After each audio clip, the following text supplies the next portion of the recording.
মধ্যে অন্যের প্রভাব খুবই জোরালো।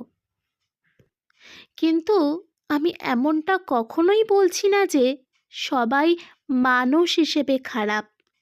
কিন্তু যার মৃত্যু হয়েছে তাকে যে অন্ন নিবেদন করা হচ্ছে, আর সেই অন্নই যখন আমরা গ্রহণ করছি, তখন মৃত্যু পথযাত্রীর সব সংস্কার, কামনা, বাসনা খাদ্যের দ্বারা খাদককে দ্রুত প্রভাবিত করে। মানুষের যখন মৃত্যু হয় তখন জীবনে যা যা সে করতে পারেনি এবং শরীরের যাবতীয় কামনা বাসনা সেগুলো আরো প্রবল হয়ে ওঠে, কারণ সেই অসম্পূর্ণ ইচ্ছেগুলোই পূরণ না করেই শরীর চলে যাচ্ছে।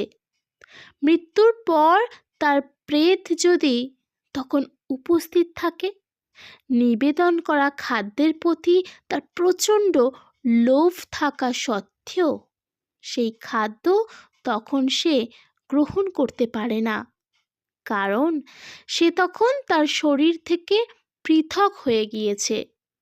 কিন্তু খাদ্যের সাথে তার মনেরও জোর থাকে।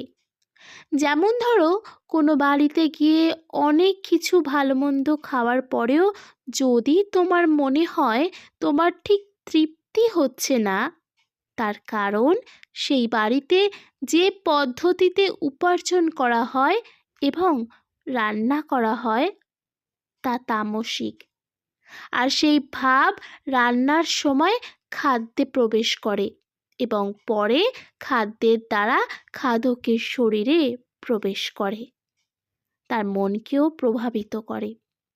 আবার এমনও হতে পারে তুমি কোনো বাড়িতে গিয়ে সাদা মাটা আলু সিদ্ধ ভাত খেয়েই তুমি খুব অভূতপূর্ণ তৃপ্তি ও আনন্দ অনুভব করলে। তাহলে তখন তুমি জানবে সেই বাড়িতে সদুপায়ে উপার্জন করা হয় এবং সেই বাড়ির রান্না খেতে দেওয়ার সময় ভালোবাসার ভাব নিয়ে কাজগুলো করা হয়। অর্থাৎ খাদ্যের সাথে মনের এক দৃঢ় সম্পর্ক রয়েছে। কি মন নিয়ে কি খাবার বাড়িতে আনা হয়েছে, কি মন নিয়ে কি খাবার রান্না করা হয়েছে এবং কি মন নিয়ে সেই খাবার পরিবেশন করা হয়েছে, তার উপরে নির্ভর করে তার প্রভাব। সুতরাং মৃতের প্রতি উৎসর্গ করা খাবারের প্রতি মৃত ব্যক্তির একটা টান থাকে, তাই সেই খাবার খাওয়ালে মৃতের কামনা বাসনা তোমার ভিতরে প্রভাব ফেলবে। বিশেষ করে যদি কেউ দীক্ষা নিয়ে থাকে, তাহলে তার উপর এর প্রভাব বেশি লক্ষ্য করা যায়, কারণ দীক্ষা নিলে মানুষের জীবনযাপনের পরিবর্তন হয়। সে ধ্যান করে ঈশ্বর চিন্তায় মগ্ন হয়ে যায়, ফলে তার শরীরে এক প্রকার সাত্ত্বিকতার সৃষ্টি হয়। তাই যে দীক্ষা নিয়েছে সে ওই খাবারের প্রভাব নিজের উপরে প্রবলভাবে অনুভব করতে পারে।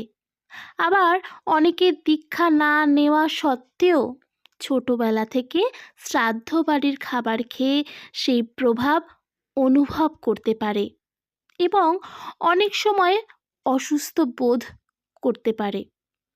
বন্ধুরা, আমার চেনা জানা এমন দুজন বন্ধু আছে যারা যখনই শ্রাদ্ধ বাড়িতে খায় তখনই তাদের শরীর খারাপ হয়ে যায়। এই কারণেই তারা এখন শ্রাদ্ধ বাড়ির খাওয়া বন্ধ করে দিয়েছে। আপনারা জানলে অবাক হবেন, রান্না হয়তো সত্যি ভালোবেসে হয়েছে, আর যে হয়তো শ্রাদ্ধ সম্পর্কে সেরকম কিছু জানেই না, অথচ তাও সে সেই খাদ্যের প্রভাবে অসুস্থ বোধ করে, এমনকি 2-3 দিন ধরে তার রেশ থাকে। সেই সকল কারণেই দীক্ষা নেওয়ার পর শ্রাদ্ধ বাড়িতে খেতে বারণ করা হয়। কিন্তু হ্যাঁ, শ্রাদ্ধ বাড়িতে যদি কেউ বাইরে থেকে অথবা দোকান থেকে ফল মিষ্টি এনে দেয় সেই খাদ্য গ্রহণ করা যায়। এমনকি আলাদাভাবে রান্না করে দিলে সেও খাওয়া যায়। কিন্তু মৃত ব্যক্তিকে নিবেদন করা খাবার দীক্ষিতদের গ্রহণ করা উচিত নয়। স্বয়ং শ্রীরামকৃষ্ণ এবং মা সারদা দেবী এই একই কথা বলে গেছেন যে, দেখো, শ্রাদ্ধ বাড়িতে কখনো অন্ন গ্রহণ করবে না, কারণ শ্রাদ্ধের অন্ন গ্রহণ করলে দীক্ষা নেওয়া মানুষদের ওপর এক প্রকার খারাপ প্রভাব পড়ে।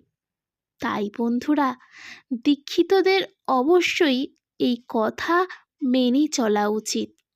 আর যারা আধ্যাত্মিক দিকে নিজেদের উন্নতি করতে চান তারা অবশ্যই এই কথাটি মেনে চলবেন।